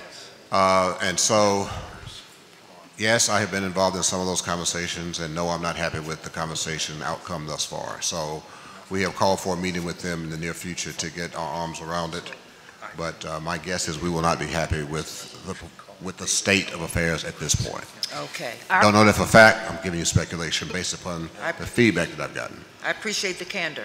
I do. Our office has also been contacted about operational opportunities once the mall opens, cleaning, security, things like that. And so those are the other things that I'd like to check into and get back to you about as well. Also ask about the marketing. Yes. So if I may just say where we, Commerce, needs full collaboration with Council, and that is the entire process from promise and commitment to actualization. Yes. And all of us are guilty of taking our eyes off the ball somewhere in the process and not getting the outcome we want. And we've got to all be more vigilant about seeing the process through to the absolute bitter end to get what we want. Well stated. Agreed. Thank you. Thank you, Mr. Chairman. Thank you, Councilwoman, and I want to thank all the members for the great line of questioning and hanging in there and participating in this hearing. I want to thank the Department of Commerce. I think you've done a wonderful job from commercial corridors, which I think are the core of our neighborhoods, to expanding our business and business base and growth of our economy. So I want to thank you, Commerce Department, for all the hard work that you do. Underpaid, overworked, and we are going to recess this committee, this budget committee, and I'm going to have, all right, I have a professional thing here in front of me. It says, Council President Clark. All right, that would be me, Chair. All right, there being none, this committee will be staying in recess until Tuesday, April 10th, 2018 at 10 a.m., at which time we will reconvene here in this room at 4 o'clock, but we will also reconvene our Parks and Rec public hearing to Wednesday, May 2nd from 2 to 4 p.m. I want to thank you all and have a great day.